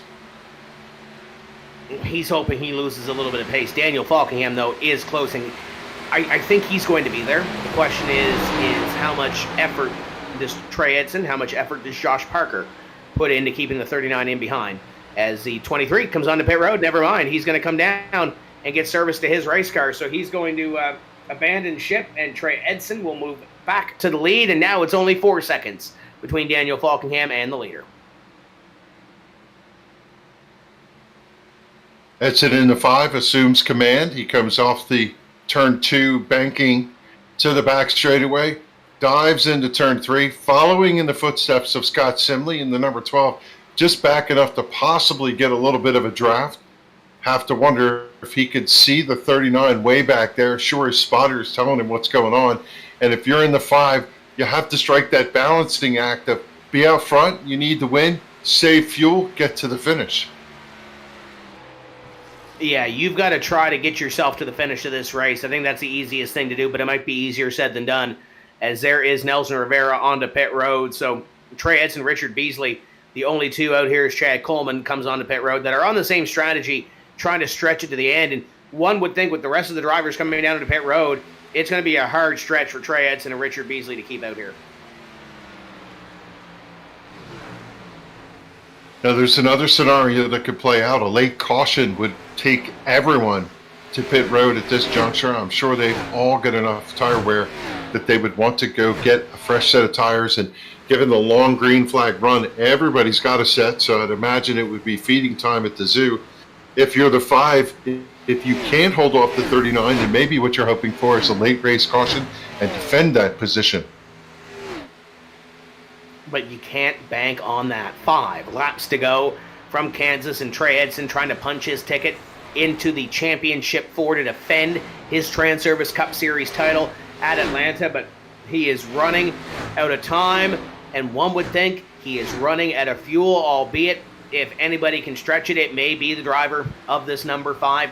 He'll come by this time in the on-site gas number 5 and see 4 laps remaining, and I believe, yeah, he's going to stay on the racetrack here. Yeah, he was down in that low line. I was wondering if he was saving fuel or getting ready to duck in, and he's going to go around one more time. As he rolls into turn number 1, you look at the 39 of Falkingham. He's now into turn number 1. He could see the 5 out front. He's gaining, but laps are running down. The laps are running out for Trey Edson and Daniel Falkingham. Falkingham trying to catch the 5, and there goes E.J. O'Rourke to the outside. Is this the 5 coming down to the pit road right here? No, he's just going to let that 41 go and try to get any sort of sniff of a draft to maybe save a little bit. And now it's Trey Edson and Daniel Falkingham. No lap cars in between them. Falkingham 2.5 seconds in behind, and it continues to shrink. I think Falkingham is going to be there. The question is, can he make the move? For Falkingham's got 3 cars between he and your current leader. The question is, can he get past them cleanly? Now the 23 just past them. He's got fresh tires. He's not going to get in the way. He's going to come up in that high line. He's got, unfortunately, Coleman to the top. He's going to have to turn down, and Edson turns to pit road. Richard Beasley came down pit road that last lap too, so that was the end in the stretch of that strategy. The 39 of Daniel Falkingham inherits the lead, but now he's in some lap traffic and some traffic in behind Kevin King trying to close in. He's got clean air, but he is, unfortunately, I think, unless something happens here with this traffic, Kevin, is going to run at a time. Daniel Falkingham, what a race he has put on, trying to go back-to-back in the round of 8. He'll come out of corner number 4 and see the white flag first. White flag in the air last time around for Daniel Falkingham, tucked right on the back bumper, drafting the 23. No need to do that, as Kevin King had the long-run car, but in this context, he rolls around the number 5 of Trey Edson, just a couple more laps to the good. It might have been the 5 for the win, but through turns 3 and 4 for the last time, here comes Falkingham, and he's going to do the Larson. 3 wins in a row here at Kansas. Falkingham comes up by the 4, and he will win the round of 8 at Kansas and further solidify himself as the favorite for the Transervice Cup Series Championship. It's win number 10 on the season for Falkingham. Kevin King and Kyle Turaska in third. Kind of funny how these races work out. They were the class of the field on the first long green flag run, and it seems like they come out with the top 3 in this race. Kevin Brown and Byron Daly, after running up in front of this field earlier, sitting on the pole, going to finish in 5th. And Trey Edson 17th on the pylon here.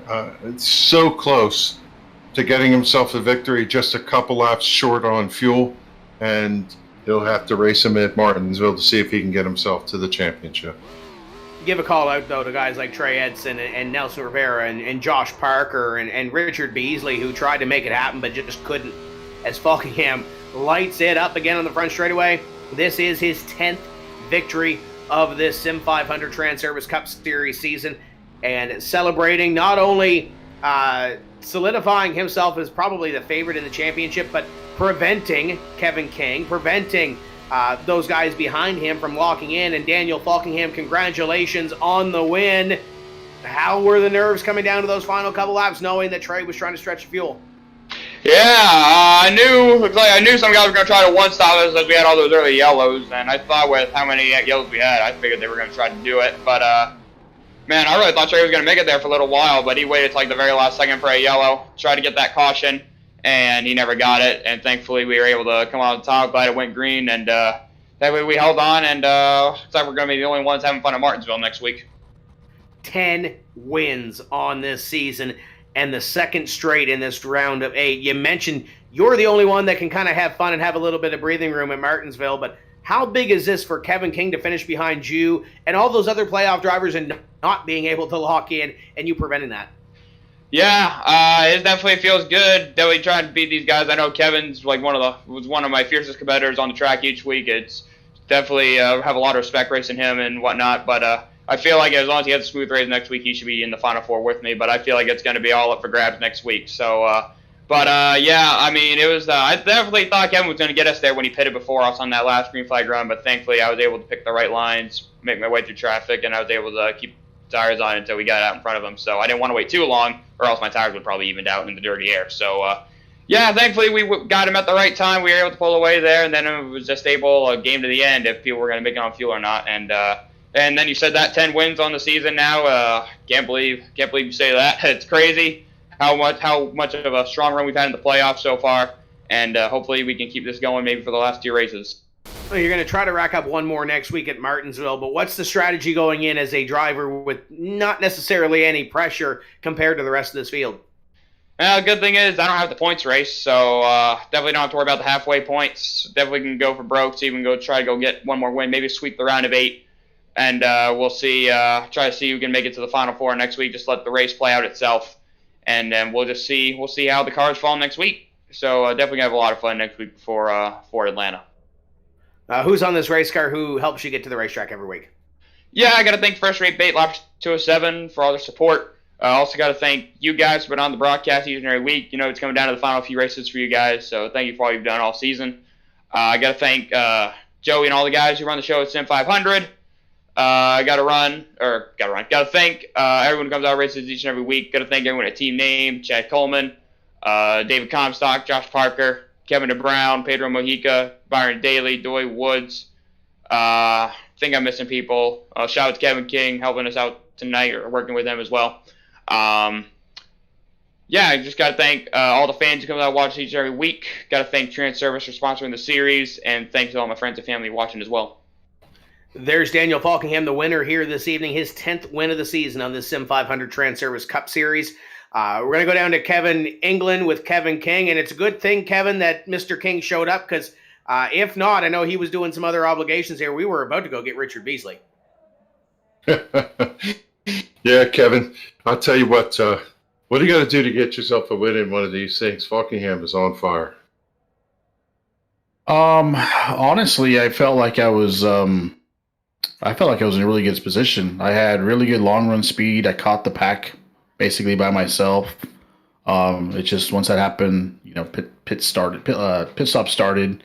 I didn't expect the pack to kind of get so spread out so early, and it kind of gave him a really good chance of just kind of managing everything. But even with that, I felt like, you know, the tire wear that I had and the laps that I was running were about a tenth faster than him. So long run pace, I felt like I was definitely better. It just, you can't pass when you have no help out there, and it seemed like when he got out of the pits, he had a few draft buddies that, you know, little pockets of draft cars, and when I came out, there was nobody to be found. So By yourself, yeah. It's just one of those things where it's just, you know, that was frustrating. And I decided to short pit to see what it would do, to see if I can get any luck.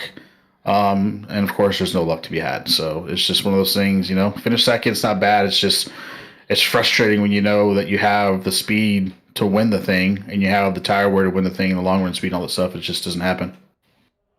Yeah, it's got to be disappointing to be, you know, a second, but yet how can you complain about a second place finish? A lot of drivers in this stout field would love to come in that route, and you did. I'll tell you, Kevin, you really looked like you had the long run speed. I'm not sure if any more laps would have helped you in tonight's event, again, given the dynamic of the draft that you talked about, but solid finish, and head to Martinsville next week. What do you got for us there? Martinsville's a really good track for me. It's one of those places where I think driver comes into play quite a bit. There's less draft, less aero, less full throttle and outlast everyone type of thing. So it'll definitely be nice to actually get into a driver's racetrack and have momentum and all that fun stuff. So it's a really good track for me. I mean, I think I'm sitting good in the points. So, win's not something that I'm again looking for. I'm always looking for that last race where it really matters.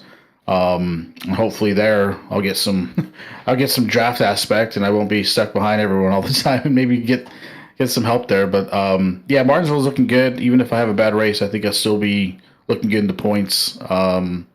I'm still happy how I ran. I know I sound really disappointed for second. It's just knowing that, man, it's just so draft intensive that you can't do anything. It's really frustrating as a driver to know that there's nothing you can do in the car to go faster, unless you have someone in front of you. So other than that, appreciate everyone watching. Changed the scheme up a little bit this week. Went to more of a old school car, I guess, that I've been running for a long time ago. So I busted that out, and it's run pretty well. Pretty cool to see orange race cars. I love that color scheme, and it's easy to pick your car out. Nice run here tonight. We'll see you next week at Martinsville. Hey, want to just give a quick shout out to anybody before we let you go? Yeah, absolutely. The guys of the team, we have Daniel coming up with Eberhardt doing the Pro Contender Series here next week at Phoenix, so we're going to be starting that off. Hopefully we can get him into the Coke Series. Tim Terry, TCM, Stick It One, Sim Magic, Outrun, Team Associated, Rhesus, J Concepts, and everyone who put on a really good show. I mean, this, I think everyone thought this was going to be a really weird race to get into, and it looked pretty sketchy to start, but everyone did a really good job of giving people room. So looking forward to Martinsville. There you go. Kevin King, second place tonight, and he's going to have something for him at Martinsville. We've got to come and watch that as we turn over to Tim, who's caught up with our third place finisher, Mr. Turaska. Yeah, good to see Kyle Turaska back here in the series and back here at the front of the field. Kyle, I want to talk about this package first because it seemed like, especially in the draft, you were the one to make those 2 and 3 wide moves at the very start of this run. How fun is this package at Kansas for a driver compared to us just, sitting up here and talking about it? Yeah, I mean, it's really fun on a restart. I caught a little bit of Kevin's interview there, and I totally agree with him where he kind of went on and said sucks on a long run because it's really hard to pass once the tires go away. But certainly had a couple of good breaks on the start. Got lucky avoiding a couple of wrecks and just really was able to get a good couple of restarts and pick the right lanes to come through, especially in 1 and 2 on the start there a couple of times. Those opportunities in the beginning, and was able to take advantage of it. And, I felt like about halfway through the race there, I felt like my pace was as good, if not maybe even a little bit better than Daniel and Kevin. And then on the first green flag stop, I overshot my pit stall just a little bit and cost me about 2.5 seconds to Kevin. And, I was never really able to make that time up as the race went on. I never had a caution to get a second chance. So it just shows you how competitive this league is. And, good, bad, or indifferent of how some of us feel about each other personally and just with opinions and stuff. I mean, all in all, we got really good racers in here, and it's a privilege to be a part of it. Battle with Kevin Brown at the end of that one, too. Kevin's been one of those drivers that has been itching to get a podium finish here these last couple of weeks. Talk about that battle down at the end and that pit strategy kind of bringing you guys together in those final few laps. Yeah, I mean, I felt like I had a lot of edge on Kevin throughout the entire race, and then he definitely played the pit strategy better towards the end, where he had a little bit of edge on me, but it just wasn't enough to point. Once he got behind me and got on my dirty air, he burned his stuff up, whatever he had left, really quick. And, it was fun racing with him. And, obviously I'm picking and choosing my races here after some events that happened earlier in the season, and just looking to have some fun and finish the year out clean. And I'm very conscious of the fact of the championship battle that Daniel, Kevin, and really both Kevins are in amongst other drivers. So I certainly did not want to ruin his opportunity for a championship, but I'm certainly not going to move over for anybody either. And I felt like we all raced each other clean and hard, and turned out to be a lot of fun. Just wish we had another caution at the end to really try to go after to win. Because certainly in my position where I have nothing to lose, really would have been really nice to try to get a second chance at it. But nonetheless, it was a third place. It was good to run a full race and good to be back with the league for, just one off here. Hey, you've been busy. How's the real world side of things going on the racing scene? Yeah, that's actually been going really good, and that's been taking up a lot of my time. We have another race It's coming up here in 2 weeks at Bethel, New York. We just ran up at Waterford, Connecticut, ran 4th there, ran 2nd at Wall Stadium the race before that. So we had a couple of wins, especially that big Turkey Derby win to start the year. I'm definitely focused on our next race, which is our last points race of the year at Bethel. But with Turkey Derby coming up in November, obviously I know we got a good piece from back in March, and it would be really cool to be the only person or potentially one of a handful of people to win Turkey Derby twice in the same year under the circumstances with COVID. So really having a lot of fun with that. Honestly having a time of my life, if I'm being completely honest with you. I absolutely love my team. I love the situation we're in. Chick-fil-A has been doing a great job of supporting me, and it's been a privilege to represent them, on the racetrack, just not, beyond the job itself. And it's a lot of fun, and really looking forward to how that season's going to end here and what's going to come next year as well. Switch gears a little bit. Who helps you in the sim to get to where you are? Who's on this race car? Who makes it happen for you? Well, definitely want to give a shout out to Personal Comfort and Scott Stenzel. Scott's not feeling too well right now, so he had to miss today's race. But, Personal Comfort is a great company. I own a personal mattress bed, and I'm pretty sure I say this every time I'm interviewed in the sim. It is one of the best purchases I have ever made for myself and my wife. So please, if you're in the market for a bed, please look into Personal Comfort. Beyond that, everyone on our team, Scott, as I mentioned, Josh Williams, who was not here tonight either, Justin Fuller, who was not here tonight either, Adam Gilliland, who ended up starting parking, EJ, Trey, Brian, everybody else on the team. If I forgot anybody, I'm sorry. But like I said, it was just a lot of fun, and it was really good to get back and racing with the league and see what happens next. It's good to see you here tonight. Congratulations on the run. Absolutely. Good talking to you guys. Thanks for the broadcast, and we'll see y'all soon.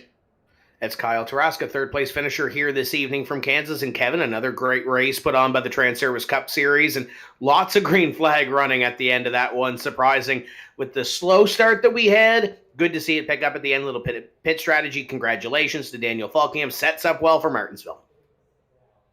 I love what Kevin King talked about is that no more aero, no more drafting, no more tire strategy. It's, hard-nosed racing, short track racing. And you talked to Kyle Turaska, and he talked about those racetracks he just discussed, like Wall Stadium, that kind of racetrack. And I think I'm going to have to head over to Woodbridge and go to the Chick-fil-A and say hello to him there. So I'm not too far from there. And I'll be at Turkey Derby this year, November. I'm looking forward. I'm going to have to swing by and say hello to him. Well, there you go. Paul, I know you're not too far away either, but I know you've got a busy schedule. And speaking of busy schedules, what do we got coming up here on Vidane TV? Because I know we're busy tomorrow night.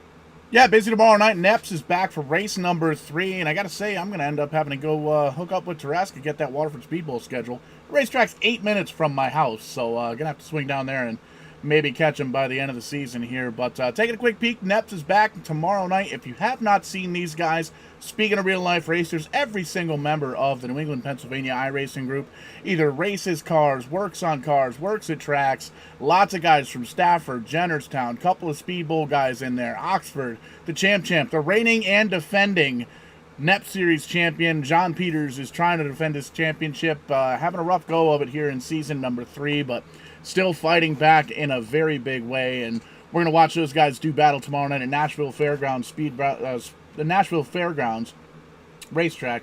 Easy enough for me to say. And I'm actually filling out my Neps Bets package right now. A pretty neat little deal. They've got a little betting action going on. $5 a race you can get in. And well, one of the questions is dead last finisher, so we'll just click on that, and we're gonna go with Brent Roy on that one. So shut up, Brent.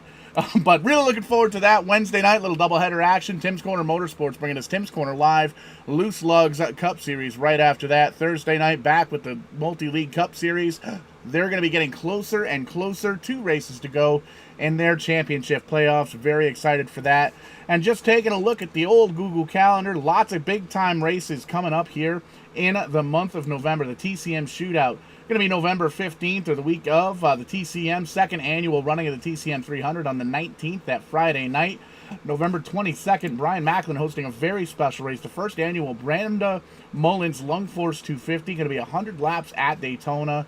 And the Xfinity cars, we've got all the information for that event up on the Vidane TV Facebook page. Please check that out and consider donating to a phenomenal cause, and really show the world really what the sim racing community can do for each other and for everybody else. It's a really good cause. Definitely be sure to check that out, and lots of cool stuff coming up throughout the next couple of months. TCM Smash Potatoes. We got the Jim Hallahan at the beginning, the Jim Hallahan 333, second annual running of that coming up in January. So lots of cool stuff coming up here in January, and later on tonight and probably tomorrow, because work got canceled for me tomorrow now that I work outside, and we're gonna have 4 inches of rain. So we're going to be doing a little bit of Grand Theft Auto 5, little 5M action. Anybody out there wants to check out a brand new roleplay server, jump on highcaliber-rp.com and check that out. Really good group of folks that are up on there, and we do neat things like, we make commercials for used auto dealerships, and we're going to take a look at that. But for everybody here at Vidane TV for the Transervice Cup Series from SIM500, my name is Showtime Paul Strickland Jr. Up in the booth, as always, Kevin England and Tim Terry. We'll catch you on the flip side. When we do, we're going to be doing it live. See ya.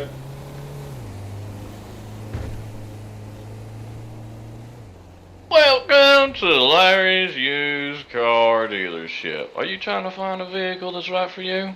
This is the place to come. You know, I always had this one philosophy when I was a youngin' that my grandpappy, Mosley Larry, told me. Why would you buy a brand new vehicle at brand new prices that's just going to become used anyways? No way, man. If you take the time and just come down and buy a vehicle that's already used, and the best thing is, we got everything you need. You want to get up chili quick? Hell yeah, Bodie, Outlaw, Nagasaki, Bad Girl, get it done. You won't be able to get groceries and climb chili? The freaking Seminole Frontier is what's for you. You just need a work truck, something to get back and forth to the shop, something that can get work done, something that can carry. The Vapid Saddler is a puppy that can climb. And you know what? In this day and age, you're going to get robbed. So why not have something that can prevent it too?